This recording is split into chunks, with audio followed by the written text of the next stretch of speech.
After almost 7 years with Providence and nearly 4 years ago today, I received a call from an executive search firm asking me if I would consider a position in Western Massachusetts. I immediately said no, it's cold here.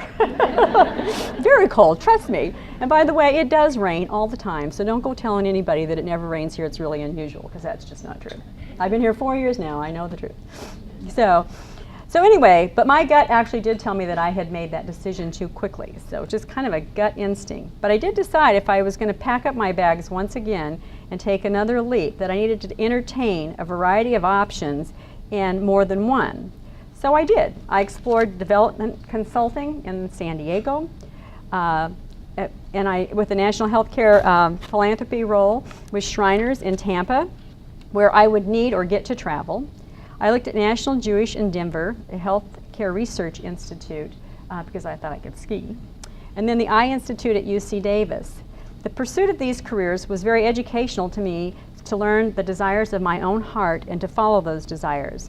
Honestly, in each pursuit, I remained surprised that people considered me a viable candidate, that I was able to get interviews, and I was even more surprised that I actually had the choice and the courage to say, no, this is not a right fit for me. That was the 12th rung of my ladder. Obviously, in the end, I chose Bay State Medical Center, and that has proven to be one of the best decisions I've ever made in my life. The opportunity to be here in this community and with that fine organization has presented me with more than I ever could have dreamed of or ever could have hoped of. And when we did have the grand opening of the new hospital about 2 weeks ago, it was a time where philanthropy culminated for me when I could see that you could dig a hole in the ground and put up a crane, and 2.5 years later celebrate with over 2,000 people in this community and build so much goodwill around bricks and mortar and connectedness, with people understanding the numbers of people that we employed through that very difficult economic time, and understood what a jewel Bay State is to continuing its commitment to quality health for the people that live in this community.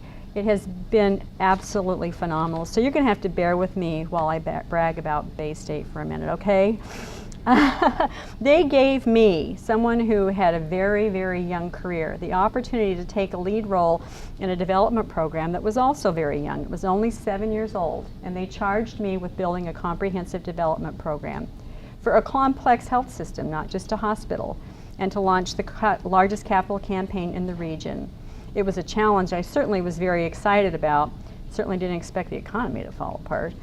But the offer was a remarkable affirmation and reward for my years of hard work. But I also knew it would be the ultimate test. Because Bay State is a complex health system, it was going to be a challenge. Since I've been here, Bay State has been listed as a top 15 healthcare system of its size in this country. It consists of a world-class medical center, 2 community hospitals, a children's hospital, visiting nurse and hospice, a cancer center, the Damore Center for Cancer Care, by the way, Claire's here today, and now the new Davis Family Heart and Vascular Center, which has opened during my tenure here. Bay State employs a multidisciplinary medical practice of almost 450 doctors. It has rehabilitation centers, community health centers, an ambulance company, and Bay State also owns Health New England. Career paths range at Bay State from valet parking and housekeeping, dietary, bus drivers, EMT, and security, to the highest levels of employment in IT, finance, human resources, quality, and clinical care. Of course, we have some doctors and nurses too. I probably should throw that in. The roles are too numerous to mention, but every single role is critical to the overall function of the organization. In my role as Vice President of Development, I get to wear many, many hats. I get to work with this wonderful, diverse workforce. And I also get to be a part of a division that includes marketing, communications, government relations, public relations, planning, and community partnerships. I'm a member of the senior leadership team, and I get to help to plan for Bay State's economic vitality and employee engagement and how best to roll out patient-centered care. My foundation team is responsible for a very large multi-million-dollar finance endeavor, hosting varieties of large events, including Rays of Hope, which many of you are familiar with. We do planned giving. We oversee major gifts, data management, stewardship, obviously capital campaigns, And we do a lot of design work and collateral materials with our marketing department.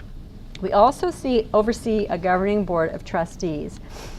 And I'm proud to say that in the last 3.5 years, the foundation at Bay State Medical Center has donated almost $40 million to the overall good of the organization.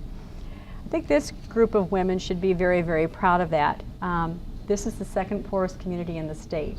And during the most difficult economy, we were able to increase our annual fund donations while conducting the largest capital campaign ever.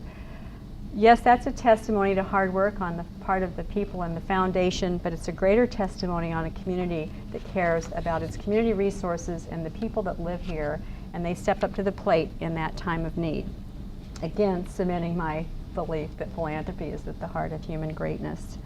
So at Bay State, as you know, the community has gone through a lot lately. So whether we're facing tornadoes, hurricanes, or snowstorms, people there are always giving their dedicated time, talent, and resources to help the people of this community in their time of need. And the community has the ability to impact the phenomenal community asset which is theirs with their philanthropic contributions, and they do. So my career has been one of constant learning, growing, meeting deeper and deeper expectations of myself, broadening my horizons.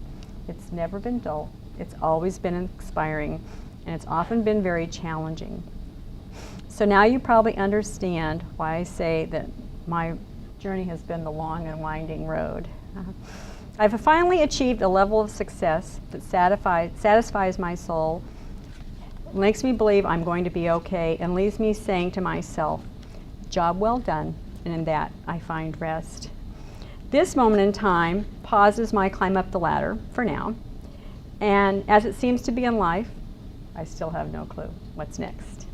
What I do know, however, is that it will be rewarding, and I will draw on all of my life's experiences to push me to the next rung of the ladder. What I hope you'll take away with you is that each of us goes through seasons in life that call for us to focus our time, talent, and energy on those things that present themselves to us on any given day.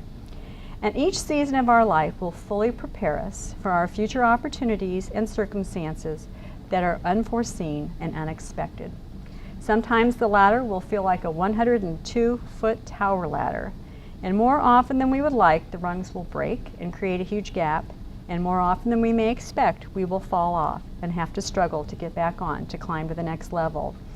But I believe that each time we awaken, prepared to seize the day, if we tap into our faith in God, our faith in ourselves, our faith in our family and friends, we will find ourselves filled with the energy, the enthusiasm, and the ability to continue life's journey up the ladder. And in so doing, we will accomplish something that will make our mark in the world, however grand or small, and it will influence our futures, our successes, and our well-being. Sometimes it will be related to work, sometimes it will be related to family and friends, or perhaps the community. We're all surrounded by fabulous people who will hold us up, cheer us on, give us encouragement, fill our voids through random acts of kindness, and empower us to keep moving forward. There's one skill that I've learned that surpasses all others. It's one you've all heard before, and that's the skill to listen. It's helped me to climb my ladder. I learned to listen to my gut instincts, to listen to my teachers, to listen to my calling, to listen to my friends and family, and to my children who have encouraged me every day. Equally important, I've learned to listen to my coworkers, to their goals, their aspirations, their doubts, their fears, and to my own words of encouragement designed to be the wind behind their sails and to own those words for myself. I've enjoyed a remarkable career path as a wife, as a mother, a volunteer, and an employee. Of one thing I'm certain, the top rung of my ladder is rungs and rungs and rungs away from where I am right now at this season in my life. And I'm grateful that after my career experiences up until now, I can go forward with confidence and faith that all will be grand. Next month, as I celebrate my 60th birthday, I will be doing some reflecting and thinking about what I would like the next trimester of my life to look like. And as life would have it, my daughter recently sent me this amazing colorful doll. It's kind of quilted and pretty exotic to hang on my wall. And on the doll is the saying, "Mom, You have to give up the life that's planned to live the life that's waiting for you. It was her not so subtle hint to an encouragement for my future. I think I'll listen. Thank you for inviting me today to share my story. It was very helpful to me.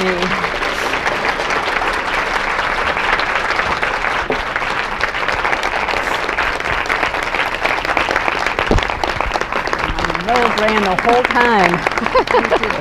Oh, thank you.